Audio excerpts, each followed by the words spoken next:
Hello, Val. How are you? Hi, Craig. I'm very well, thanks. It's really nice to meet you, although virtually. Yeah, It's great not to really meet you too. it's not really virtual, is it? I mean, Well, you're there and I'm here I am really here. Yeah, in real time. I'm not a hologram. Yeah, No, yes, and we're almost getting used to this Zoom thing.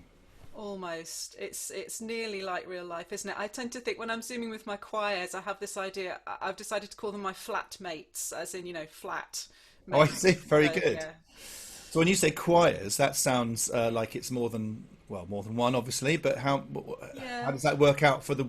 Does it work out in the week, and is it a lot more work than you had before? It's not. It's less work than I had before. I'm sure lots of people are in that position too. But I'm keeping two of my regular groups going.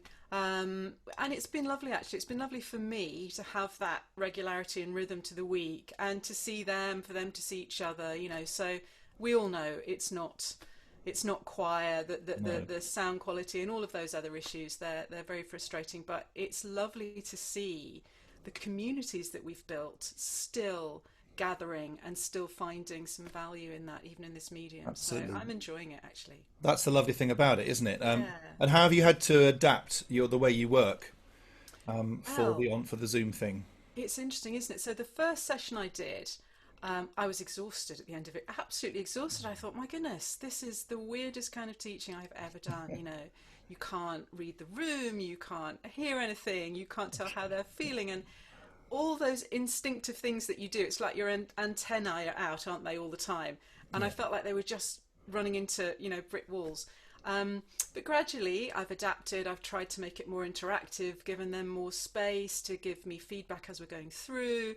I'm using the a cappella video app, which I find really useful for that thing of, okay, now we're going to sing one part against another, all of that kind of thing. It supports them, maybe gives them, I'm trying to create as much of a sense of harmony singing for them as possible, because I think that's what people are really missing.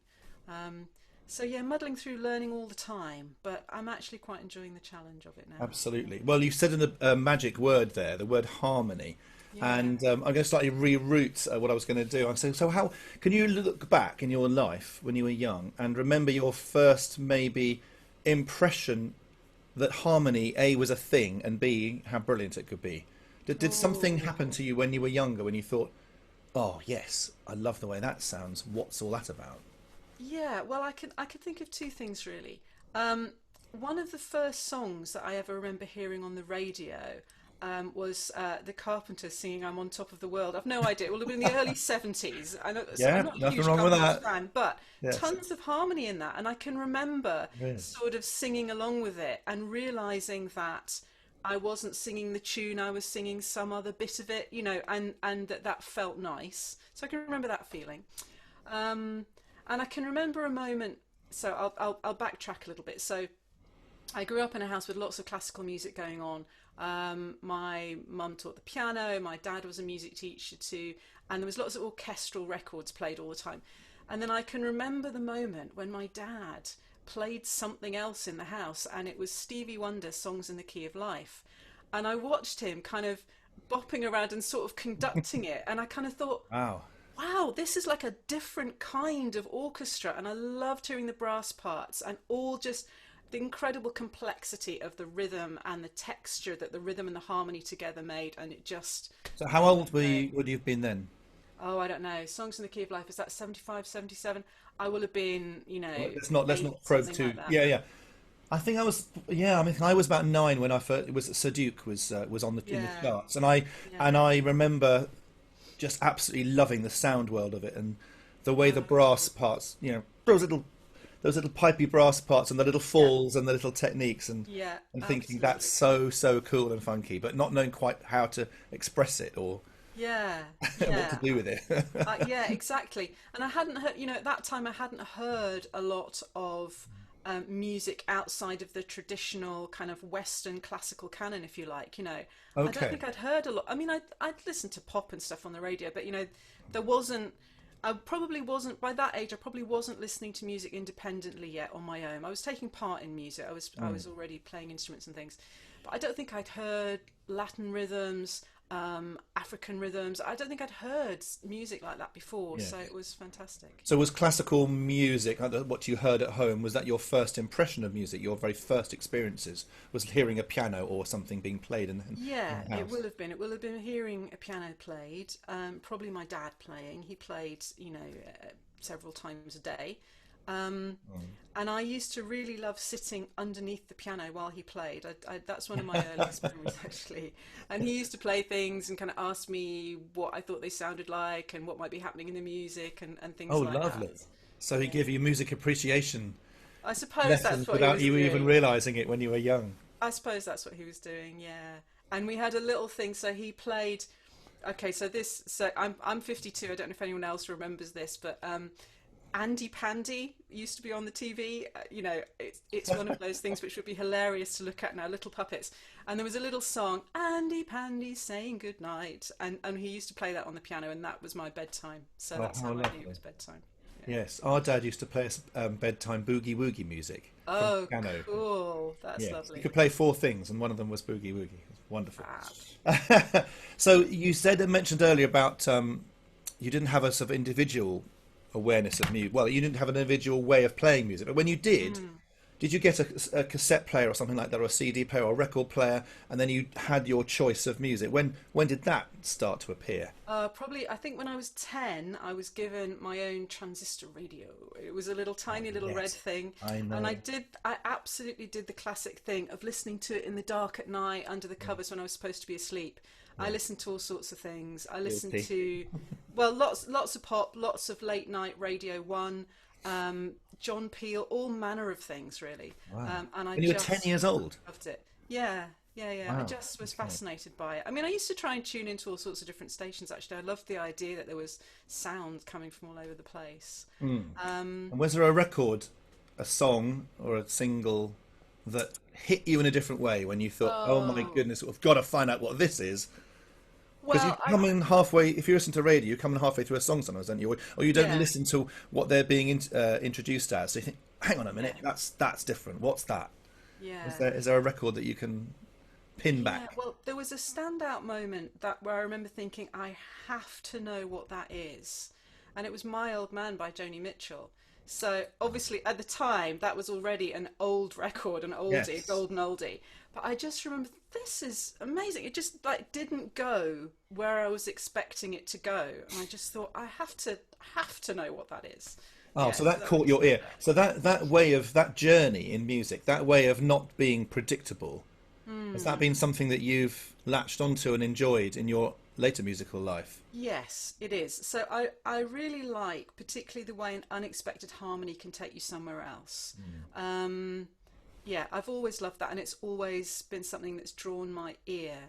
Um, yeah, and I think that does run through a lot of the things that I've enjoyed and that also I've tried to do myself when I'm arranging. I mean, not always, because I think it's really useful, particularly for community singers, to kind of get the satisfaction of hearing the harmony they're expecting, hearing it working. But I also like to Yes. give people something, a little bit of something else, maybe. Something Yeah. they weren't expecting.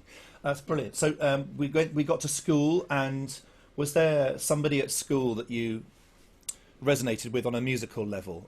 Let's talk about primary school first.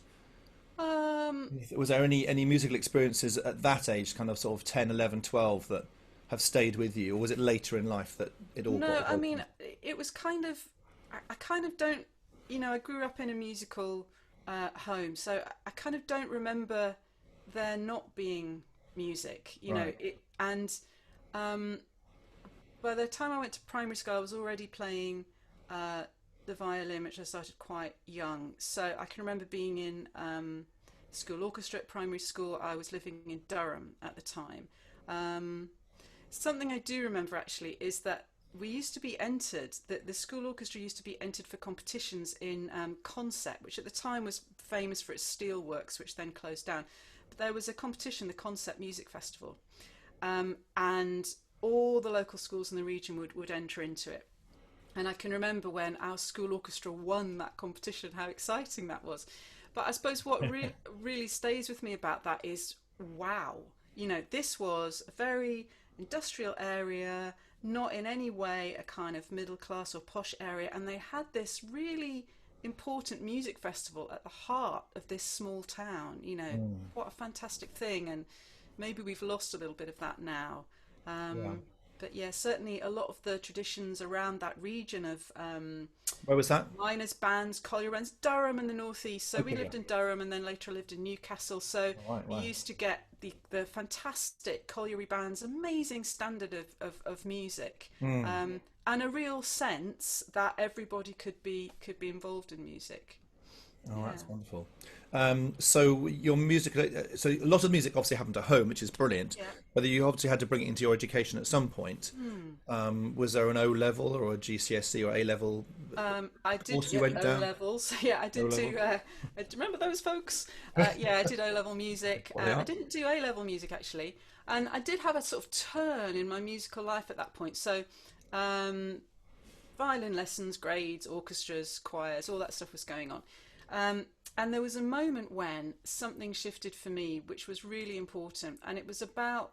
I think it's about the ownership of music. So, I was playing in a string quartet, which was going into a competition. We got through to the semi-finals of this competition, and the other violinist had broken his arm. So I had to ask. He played rugby, silly boy. I had to ask a friend of mine if she would step in, and the friend, I don't know her anymore, but it's Catherine Tickell, who's a quite well-known Northumbrian folk Yes. musician, who also played violin. Wow. And she was quite reluctant to do this, but she did. And she said, well, look, you have to come and play, some of my music now.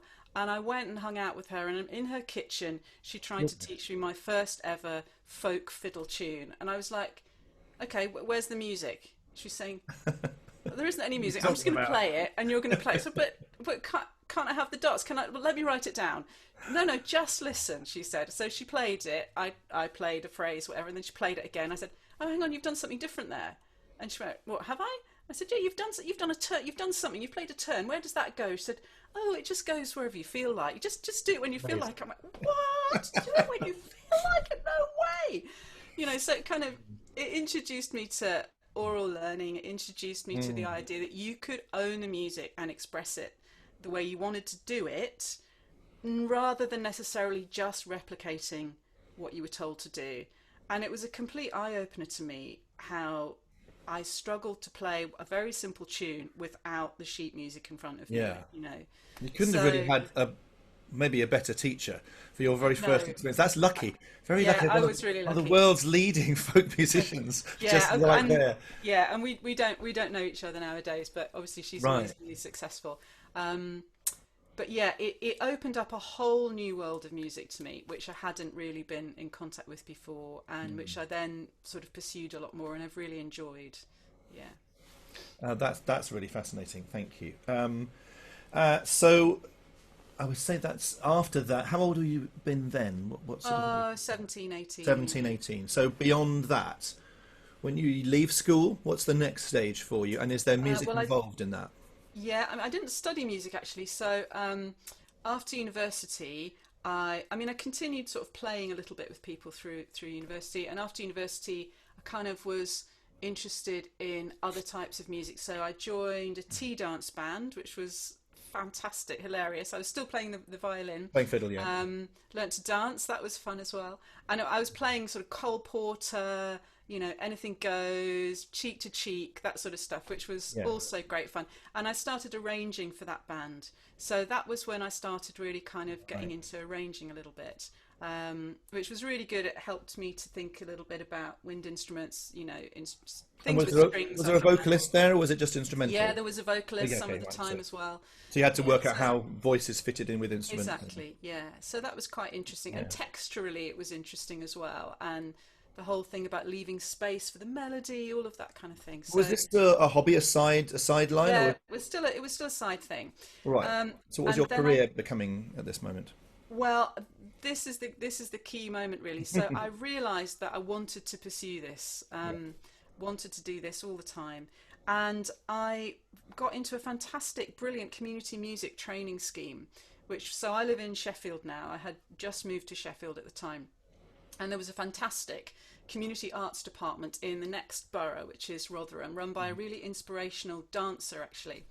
And he set up this fabulous community arts department that worked all over the region and in all the schools. And they set up a scheme for young artists from any discipline. You had to apply, you had to do a kind of audition, you had to run a kind of workshop. And if they took you onto this scheme, and I did get onto this scheme, you were then sent out for a year with a mentor into all the schools, community centres, everywhere to run community arts sessions. So I did that. I worked with an experienced musician. We did lots of projects in schools, special schools for adults as well, all over the place, and I really, really, really loved it. It opened my eyes to a new kind of way of making music and teaching music and reaching out with music, and I just loved it, and I've done that ever since. And presumably, to go along with that, hand in hand, you had to sort of do your own research about music that was out there in order to temper your arrangements to fit the people you were working with. Yeah, I mean, you had to just really think on your feet, which was very good for me, work with all kinds of different age groups and really try to inspire people. But also, I think the key thing was about making music in a group, having to find a way that a very diverse group of people with different interests, different levels of experience and so on could do something satisfying together as an ensemble. And a really key thing for me was going on a course which at the time was run by Pete Moser in Morecambe, called More Music in Morecambe, where he was training community musicians, and he brought together some really inspiring people. Hugh Nankowell comes to mind, Catherine Zesserson, who's been at the Sage for a long time, did some of the training on that. And I went on several short training programs with them, which was all about ways into group composition and group music making, especially through the voice and especially through improvisation. And again, that was a really key moment and a big eye-opener for me, which really inspired me. It sounds like this was also instrumental as well as vocal. Yeah, it was instrumental too. Yeah. And I until recently, I've always done a bit of instrumental work as well with groups. Yeah. But over time, I have moved more towards singing and choirs and other kinds of vocal group. And I think, you know, it's so instant. We've got these amazing, sophisticated instruments here in our bodies. And the idea that you can just conjure it up literally out of thin air, you don't need anything else. I mean, that's just wonderful, isn't it? So accessible. It is. So that's good. And then did the community choir idea happen organically out of those training situations and those where you were in Rotherham, or has that come about in a different way? Because a lot of the people I've interviewed about this, it's wonderful, you know, the hundreds and thousands of community choirs exist now, and no one decided to phone each other and say, what are you doing? It all happened independently. It's kind of all sprung up in weird and wonderful ways, and everyone's got their own story. What's your story when it comes to your first community choir and when you realised this could be a bit of a career for me? Yeah, well, I it's actually quite hard to remember. So I was doing a lot of singing and voice stuff in that community arts setting. I then worked for a community arts company. So I went on a residential singing week just for my own pleasure. And by the end of the week, I found myself leading workshops, which I really enjoyed. And the people that I met on that week had been running community choirs for a while.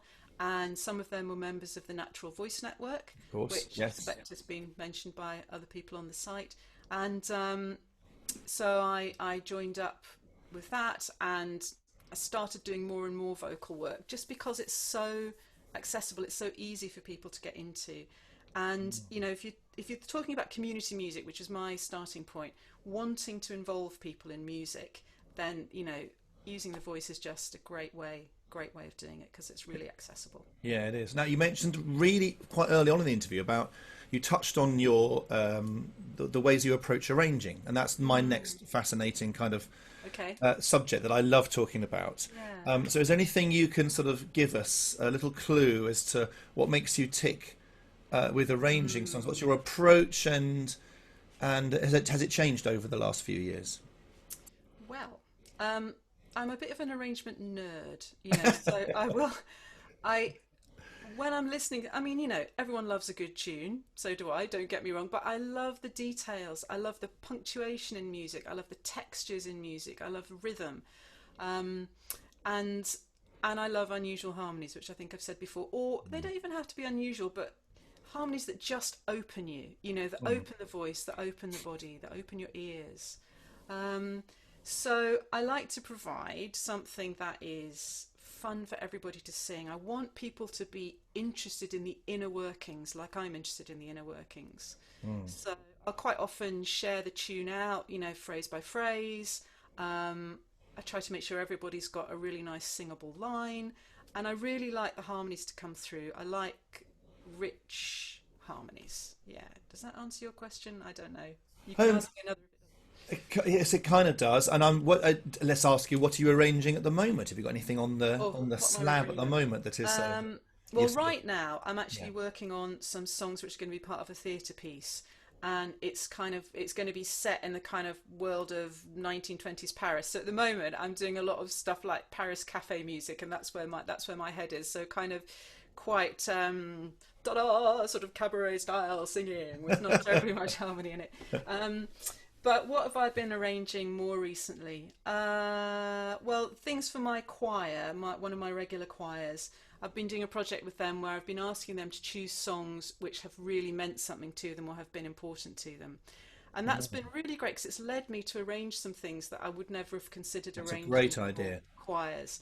So I've done Because the Night by Patti Smith. I've done Leonard Cohen's There Ain't No Cure for Love, which I think that's going to be up on the site. And at first I thought, you want me to arrange a Leonard Cohen song for a choir? It's not Hallelujah.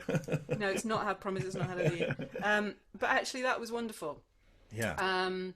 And so I've been arranging some things I wouldn't have normally considered. Some John Grant, some New Order. So quite a lot of pop stuff at the moment. Excellent. Yeah. Well, it's fabulous to have you along. There's a song that I have sung before. I think Gittaker taught me that you arranged. Oh yeah. And I don't know if it's on the site yet. I'm hoping to get it on. I hope we can. And I want to ask you, how did you come across the song Ya Basta? And where did you find that? And because we've loved doing that. And so tell me about that story. Well, I wrote that song actually. It's not an arrangement. That's an original. Oh, it's an original song. Yeah, and fantastic. What's really funny about it is sometimes people do think it's a traditional song. So there's a little bit more of a story behind it. So I had the absolute thrilling pleasure of taking a choir to a choral festival in Cuba quite a long time ago now. Wow. I think it was 2005, and that was utterly mind-blowing. So I hadn't realised that, in Cuba and quite a lot of South American countries, there's a really strong tradition of classical and sacred singing to an extraordinary standard. Absolutely jaw-droppingly beautiful choirs. So I was hearing all this wonderful music in the festival during the day, and in the evenings I was going to the bars and hearing all the traditional music and all the rhythms and everything else. I was totally inspired by it. And I thought, I want to try and write something with some tiny flavour of some of those Latin rhythms. And then bizarrely, I bought a pair of shoes, and it was a shoebox that had a poem on it. So it was a company called No Sweat, which was like a fair trade shoe company, and they'd printed a couple of lines of a poem in Spanish by Anthony Machado on it. Caminante no hay camino. I can't remember the actual original Spanish now. It's in the song.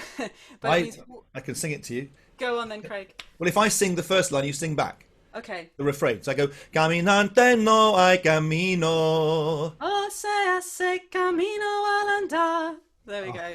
Yeah. So we love doing that. And the translation is about walking. There's no path. The path is made by walking. So it was this little Spanish phrase. I thought, here's my chance. Let's turn that into something with some Cuban flavours in it, and I did. Yeah. And it's such a perfect community choir, inclusive sort of lyric that people latch onto very very easily. Yeah, well, I'd love to, if I can, get that on the site. That would be lovely. Sure, I didn't know it was your original songs. That's a wonderful discovery for me. So are there any other original songs? Have you gone further down that path and said, right, I'm now a composer, I'm going to write my original songs and make them Yeah, sound well, like? I write quite a lot of original stuff all the time. At the moment, as I said, I'm working on this theatre project, but for stuff for choirs, um, I'm working. I've got a couple of collections that I've done of very simple, easy to get into songs. I've done a collection of rounds because I'm kind of fascinated by rounds as a form. And I've worked on some longer stuff at the moment. I've done quite a longer, slightly more complex piece based on some Emily Dickinson poetry, and I'm also working on a collection based on extracts from the poet Rumi as well. So I just love tinkering around with things and with Right. ideas. So, Well, it's wonderful to have you on board with Choir Community, and I think there's room for all sorts yeah, of material and different types of music there. And the more people that come on, the more they discover, and hopefully the more they will find what they want, because that's what we're all about. yeah. Val, it's been lovely to talk to you. Thanks, Val. It's been a wonderful interview, and the thread through it, what I've discovered, is that you've never felt complacent, that you are not able to learn yourself. You've constantly gone out and learnt. You've gone to courses. You've discovered this. You've been to groups. And are you still in a mindset to do that and to learn? Is that how you approach your musical life as Yeah, a constant learning well, stream? absolutely. There's so much music out there, and I love all of it. I've got really eclectic tastes, so I just want to engage and understand with all of it. I love picking it apart, putting it back together again. Why wouldn't you carry on Yeah. learning and growing? It's gorgeous. Well, I think everyone will find that very refreshing and exciting. And for me, and also for Choir Community, it's wonderful to have you on board. And we look forward to hearing and selling many of your arrangements in the future. It's Thanks fabulous. so much, Craig, and it's a great job you've done on the site. It's a fantastic marketplace, so thanks ever so much. It's brilliant. Thank you. You're welcome. Cheers. See you again. Thank you. Bye. Bye.